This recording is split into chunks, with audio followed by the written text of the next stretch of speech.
E este ano tem sido muito desafiador para o pecuarista. Após as delações dos irmãos Batista da JBS, o mercado se viu confuso.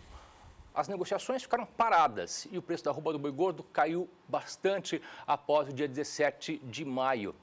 E sobre esse assunto eu converso com o João Pedro Couto Dias na entrevista do Bom Dia Produtor.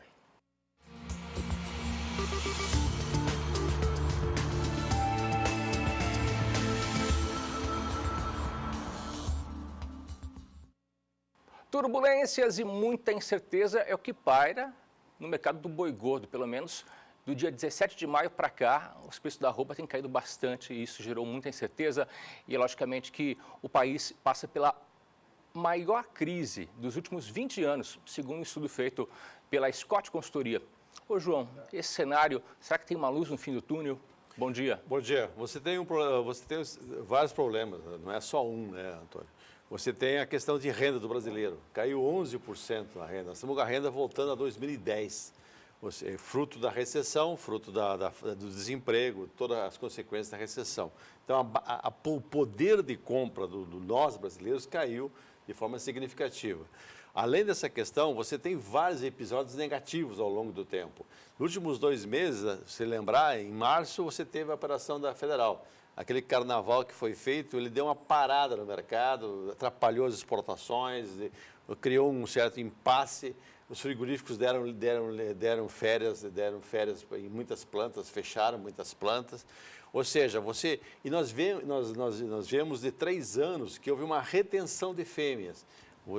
A fêmea valia mais no pasto do que no gancho. Então, o que aconteceu? Nesse momento, já que não há investimentos significativos no Brasil em termos de ampliação da oferta de pastagem, você está vendo o seguinte, você vai ter que desovar uma parte disso aí. E para desovar, vamos pegar os principais polos criadores de gado no Brasil. Mato Grosso do Sul, Goiás, Estado do Centro-Oeste, que depende basicamente de um frigorífico, do JBS. A JBS tem 50% em Mato Grosso, tem 42% aqui no Mato Grosso do Sul e tem 34% em Goiás, do Abade. A hora que houve delação, criou um pânico em geral. Por quê? Porque o JBS, que até então comprava à vista, ou quando comprava com 30 dias, o próprio banco deles fazia a troca da promissória. Nesse momento, ele não compra à vista e quer comprar com 30 dias. E todo mundo fica preocupado, porque é tanta notícia ruim em cima desse grupo que o pessoal fica com medo de entregar o gado. Então, o que houve? Você, de uma hora para outra, o principal frigorífico do Brasil diminui muito as compras. Aí, então, o pecuarista vai procurar outros frigoríficos. Os outros frigoríficos deitaram e rolaram. Quer marcar a escala só daqui 2 semanas, daqui 3 semanas, e com o preço cada vez mais caindo. E o problema é que cai para o pecuarista, mas não cai para o consumidor. Se você olha o preço do consumidor, é o mesmo preço, ou até, quiçá, algumas vezes maior. E, de outro lado, você vê o frigorífico pagando cada vez menos. A própria CPEA tem um trabalho mostrando o seguinte, se ele pegar o preço da roupa paga ao produtor e colocar o que resulta em carne, em couro e miúdos, chega a dar 38% de renda bruta para o frigorífico. Então, mudou o quadro radicalmente, pior para o frigorífico, para o pecuarista, e os frigoríficos aumentaram a sua margem de lucro. Ô, João, a Scott Consultoria fez uma pesquisa onde aponta que a arroba do boi gordo teve a maior baixa entre janeiro e maio dos últimos 10 anos. Vamos ver aqui o gráfico da Scott Consultoria.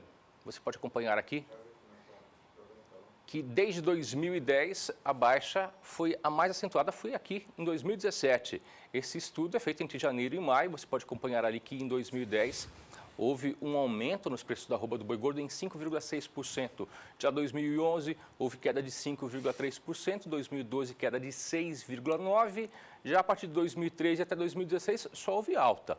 E agora, em 2017, houve uma queda acentuada de 11,3%. Tudo isso é reflexo da JBS, João? E também na questão tributária. Em 2017 entrou 2,3% do fundo rural. Né? Então, se você pegar os últimos 30 dias, você teve uma redução.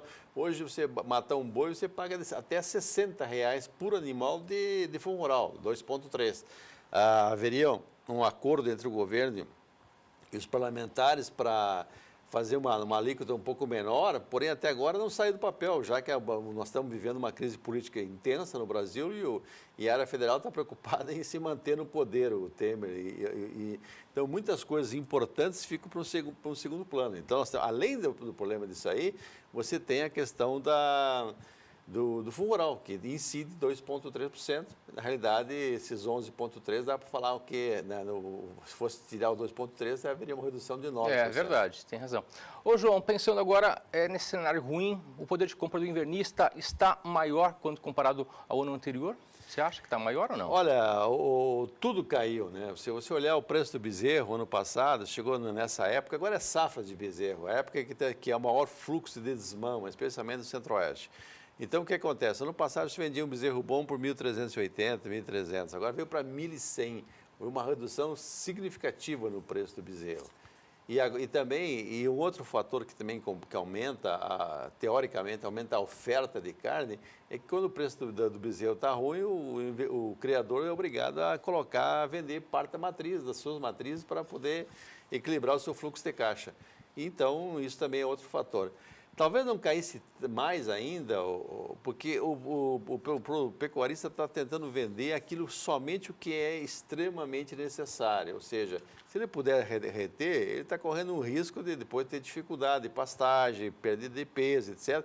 Porém, ele acredita ainda que esse cenário é melhor do que ele entregar a vaca hoje, vamos falar em Mato Grosso do Sul, R$ 108 a roupa. Nós temos mais uma tela onde mostra um estudo feito pela Scott Consultoria com relação à relação de troca. Vamos acompanhar aqui? Ó, em 2016, segundo a agência Scott Consultoria, eram necessárias 8,5 arroba do boi gordo para a compra de um bezerro de 6 arrobas. Já em 2017, essa relação de troca apresentou uma redução, chegou a 7,5% arroba do boi gordo para a compra de um bezerro de 6 arrobas. Ô, João, qual foi o motivo para essa relação de troca ter melhorado? Caiu o preço do boi, mas caiu mais ainda o preço do bezerro. Então, essa é a razão. Você, com menos arroba, consegue comprar mais bezerro. Então, isso que aconteceu. E nós estamos vivendo agora também, teoricamente, uma oferta maior de bezerro, porque essa retenção de fêmeas que ocorreu nos últimos 3 anos, essa fêmea está derrubando o bezerro agora. Derrubou o bezerro agora, está sendo desmamada agora. Então, você tem uma oferta maior de bezerro. Então, isso não é que o mercado está melhor ou coisa parecida, é que o preço da arroba do boi gordo caiu, o preço da arroba do bezerro também caiu. Caiu mais ainda. Caiu mais ainda e acabou até beneficiando um pouquinho mais na relação de troca. Ainda falando sobre o mês de junho, quais são as expectativas para esse mês, para esse mercado? Olha, você não teve geada aqui no Centro-Oeste, não teve locais que esfriou um pouco, não teve geada, o pasto ainda está bom. O pessoal é uma incógnita, depende muito do comportamento do JBS. E outra coisa, depende também, o Centro-Oeste é um grande fornecedor de gado nesse momento. Precisaria que os estados diminuíssem a pauta para você vender animal gordo interestadual. Vamos lá, o boi gordo São Paulo está 129, 128 nessa faixa. A pauta no Mato Grosso do Sul é 150. É muito alta a pauta. E, além disso, você tem 12% de ICMS. 12% de ICMS em cima de uma pauta irreal, você inibe as vendas de animal pronto para o abate. E isso acontece não só aqui conosco, acontece com o Mato Grosso, em menor escala, com Goiás. Então, hoje há uma demanda por parte dos pecuaristas, junto aos respectivos governos estaduais, para que se haja uma flexibilização nisso aí. É impossível se manter uma pauta totalmente irreal para pagar ICMS. E outra coisa, esse percentual de ICMS teria que ser reduzido, porque há uma necessidade de venda de animais, há uma necessidade do pecuarista diminuir o seu estoque de gado já em função da chegada da época da seca, que até agora não tem acontecido problema, você tem conseguido mantê-los. Mas daqui para frente, o normal é que haja uma falta de pastagem. Então, o que acontece? E você tem muito animal pronto. Então, eu acho que precisaria os estados ter um pouquinho mais de bom senso e colocar a pauta no valor real. Perfeito. Obrigado pela participação, João. Bom trabalho. Até amanhã. Quarta, eu estou indo para fazer uma palestra em Bela Vista, então volto na quarta-feira, se Deus quiser. Então, até quarta. Deus quiser.